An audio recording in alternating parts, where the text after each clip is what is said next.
Good morning class. Today we will start general motion in plane, and in general motion in plane we will study about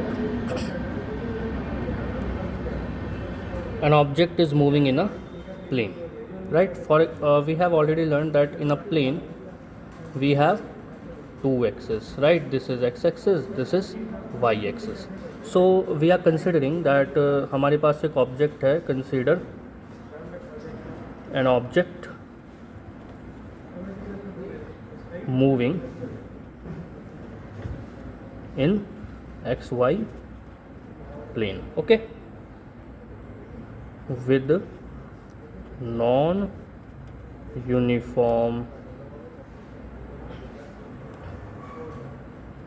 acceleration. Since it is moving with non-uniform acceleration, तो एक ऐसा path follow करेगी, curved path. It follows a curved path. ये कैसा path follow कर रही है? Curved path. Okay, मान लिया कि let this object is at position A and B at time t and t1. Okay, sorry. So this is a path we have, and this is a point A. This is from origin. This is a point B. This is also from origin. This is r vector. This is r1 vector, and this is B. This is we have, this is we have, and this is we have. Okay, alright. So इसके हिसाब से क्या होगा कि OA vector किसके बराबर है? R vector, and OB vector किसके बराबर है? R1 vector, right. ठीक है, अब हम पढ़ रहे हैं डिस्प्लेसमेंट. देखो डिस्प्लेसमेंट क्या है कि ऑब्जेक्ट कहाँ से कहाँ गया है? ए से बी. तो मैंने क्लास में बताया था कि फाइनल माइनस इनिशियल करना है, बट स्टिल हम उसको समझने की कोशिश करेंगे कि according to triangular law of vectors. तो इसमें क्या होगा कि जो हमारा ओ ए वेक्टर है, right, O A vector is equals to O A vector plus A B vector is equals to O B vector. अब ओ ए वेक्टर क्या है मेरा? ओ ए वेक्टर मेरा क्या है? चलो इसको पहले पूरा कर लेते हैं कि A B vector is equals to O B vector minus O A vector. O B vector क्या था? R1 vector minus O A vector क्या है? R वेक्टर, राइट, है ना. तो अभी ये तो क्लियर हो गया है. अब ये क्या है? Delta are vector change. अब चेंज आएगी पोजीशन में. तो अगर मैंने माना कि if position coordinates of A and B are x, y and x1, y1, तो क्या होगा फिर? हमारा r वेक्टर किसके बराबर होगा? r vector will be equals to X I cap plus Y J cap, है ना. और r1 वेक्टर किसके बराबर होगा? x1 I cap plus y1 J cap, right. और डेल्टा आर वेक्टर किसके बराबर है? R1 vector minus R vector. अब R1 वेक्टर किसके वैल्यू रखनी है मुझे, राइट. तो ये x1 vector, x1 I cap plus y1 J cap minus क्या? x i cap plus y j cap. ठीक है. सो ये किसके बराबर है? डेल्टा आर वेक्टर के. तो मैं माइनस कर दूंगा x1 minus x i cap plus y1 minus y j cap. ये हमने क्लास में ऑलरेडी डिस्कस किया था कि x का कॉफिशेंट, मतलब i का कॉफिशेंट और i का कॉफिशेंट यही माइनस होंगे, अलग नहीं माइनस होगा, राइट. तो मैं इसको क्या लिख सकता हूँ? Delta x I cap plus delta y J cap, where delta x क्या है? Change in position, right. तो फाइनल पोजीशन क्या थी? x1 माइनस इनिशियल पोजीशन क्या है? x, right. और डेल्टा वाई क्या है? Change in position y1 minus y. ठीक है, बस हो गया ये. तो हमारा डेल्टा वाई हो गया.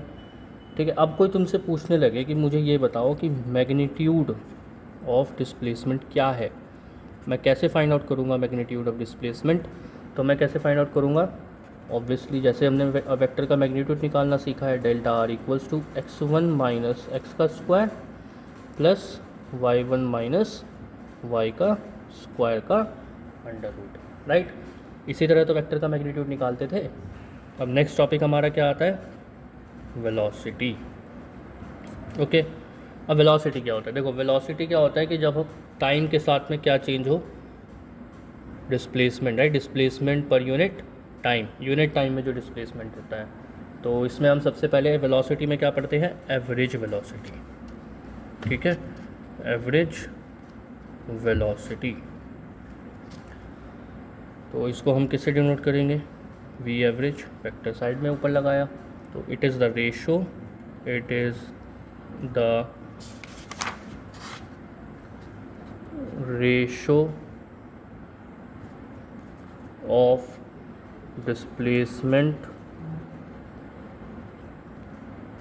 क्या था displacement, delta are vector, and the corresponding time interval, corresponding time interval मतलब डेल्टा टी, राइट। अब देखो सॉरी, वी एवरेज क्या है, delta are vector over delta t, right. अभी ये क्या है, डेल्टा एक्स आई कैप प्लस डेल्टा वाई जे cap over delta t, right. अब इसको क्या करता हूँ, delta x over delta t i cap plus delta y plus delta t j cap, ये क्या है, वी एवरेज। ओके, अभी देखो यहाँ पे ये वेलोसिटी का एक्स कंपोनेंट है, यानी कि एक्स एक्सिस के डायरेक्शन में, तो v will write v x bar i cap plus v y bar j cap. Okay, alright. तो यहाँ पे क्या है, v x bar average component velocity of object in x direction, right.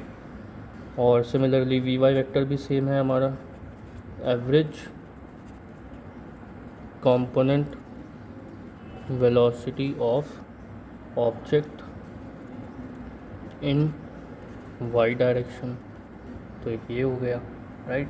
तो ये बहुत सिंपल था हमारा। इसके बाद आता है इंस्टेंटेनियस वेलोसिटी, इंस्टेंटेनियस वेलोसिटी। अब देखो इंस्टेंटेनियस वेलोसिटी हमने मोशन इन स्ट्रेट लाइन में भी पढ़ा था कि इसमें हम क्या निकालते हैं, एक पर्टिकुलर टाइम में निकालते हैं, राइट। तो इसे हम किससे डिनोट करेंगे, वी आई वेक्टर। ओके, तो ये क्या है, instantaneous velocity of object eight an instant t is the average velocity in a very small interval of time, interval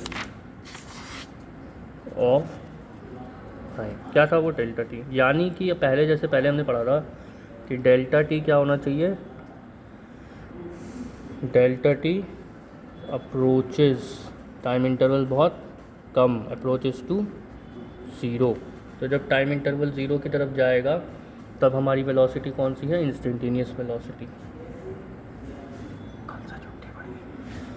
instantaneous velocity, right. So v i vector is equal to limit delta t tends to zero delta are vector over delta t, right, and this is d r vector over d. ये already हम class motion in straight line में already पढ़ चुके हैं, delta d r vector over t, right. इसमें जो मुझे सिखाना है, जो बहुत ज़्यादा इंपॉर्टेंट है, वो है हमारी डायरेक्शन, क्योंकि यहाँ वेक्टर भी है, हम वेक्टर क्वांटिटी में इसको ले रहे हैं, तो वेक्टर हमें इसको डायरेक्शन फाइंड आउट करनी है। मैग्नीट्यूड तो हमें पता है, मैग्नीट्यूड हमने पहले निकाला भी हुआ है, but what we need to find out, we need to find out the direction. तो पहले ना बहुत मैं ग्राफ बता रहा हूँ, आई ड्रॉ सम ग्राफ्स, और उसमें ना देखना कि कैसे हम इसकी वेलोसिटी की डायरेक्शन को फाइंड आउट कर सकते हैं। हमें याद करने की ज़रूरत नहीं है, हमें जस्ट उसको दिखाना है कि अच्छा हाँ ये देखो अभी ना एक ग्राफ है मेरे पास, ये ग्राफ कुछ इस टाइप का आया, ठीक है। मेरा जो पोजीशन है वो ये है और ये जो पोजीशन है वो ये है, ठीक है। तो मैं ए से बी चला गया और ये जो मेरा है वो R1 है, मान लिया R वेक्टर, सॉरी मैंने पहले वही माना था R, और ये जो मैं मान रहा हूँ ना ये मेरा R1 वेक्टर है, ठीक है। और ये मेरा क्या है, डिस्प्लेसमेंट R वेक्टर है, डेल्टा R1 या डेल्टा R जो भी लेना है। तो ये हो गया पहला केस, ठीक है। तो मैं क्या कह रहा हूँ, अब दूसरा ग्राफ बनाता हूँ। दूसरे ग्राफ में मेरे पास एक ओरिजिन है, ये एक्स एक्सिस, ये वाई एक्सिस, ये बहुत जनरल है तो मैं बार बार नहीं इसको ड्रॉ करूँगा। Now we have a graph like this, ये ग्राफ हल्का सा ऐसे हो गया, ठीक है। अब ये ऑब्जेक्ट ए यहाँ है और ऑब्जेक्ट अभी पॉइंट ऑब्जेक्ट ए पे है, ठीक है। अभी ऑब्जेक्ट कहाँ पे है, सी पे है।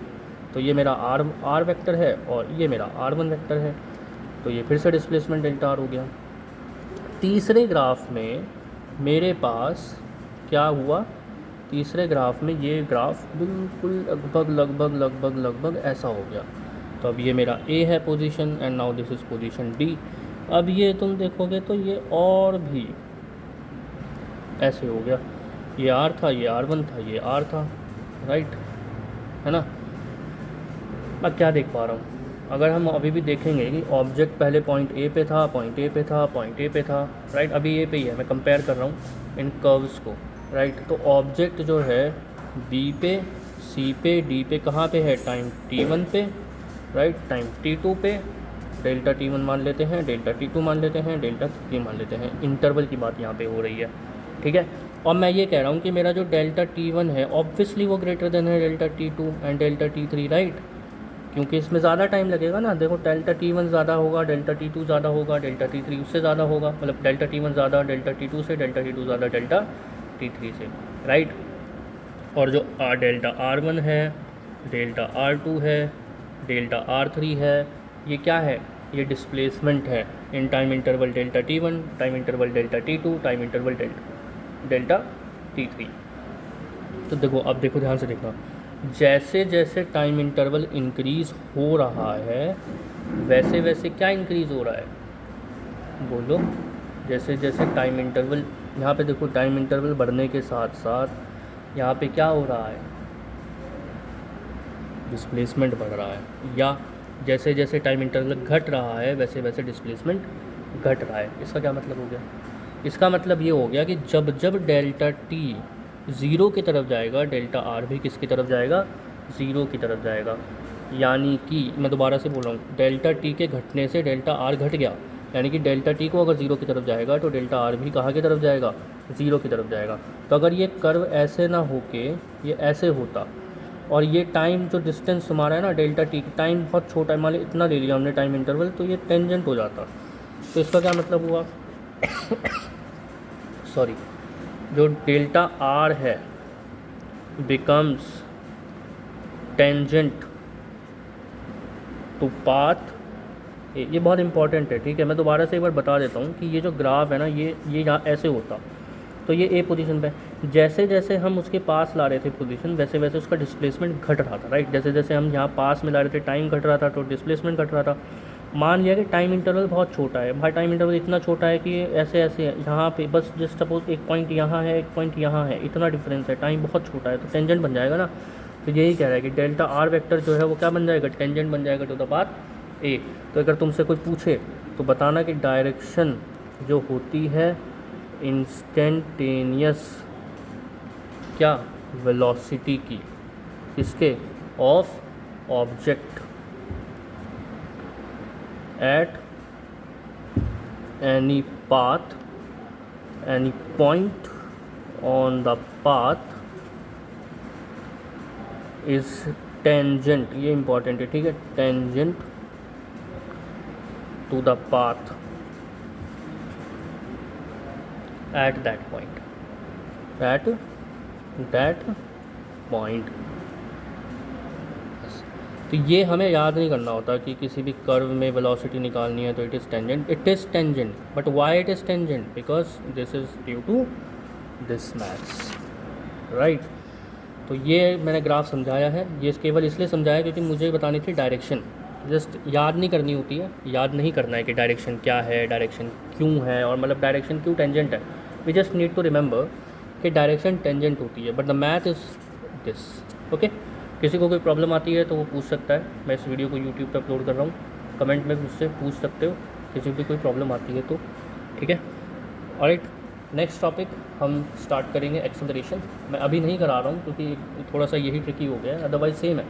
वेलोसिटी का change with respect to time, फिर इंस्टेंटेनियस एक्सेलरेशन कि जो वेलोसिटी में चेंज आएगा जब टाइम बिल्कुल किसके तरफ होगा, जीरो की तरफ अप्रोच होगा। इसी सिमिलर तरीके से हम क्या करेंगे, जैसे हमने निकाला है, हम एक्सेलरेशन की डायरेक्शन फाइंड आउट करेंगे इन्हीं कर्व का इस्तेमाल करके, समझ के। तो आई होप तुम्हें समझ में आया होगा। जिसको भी कोई प्रॉब्लम आती है, ही और she can ask on me on comment और message me on the WhatsApp. Alright, thank you.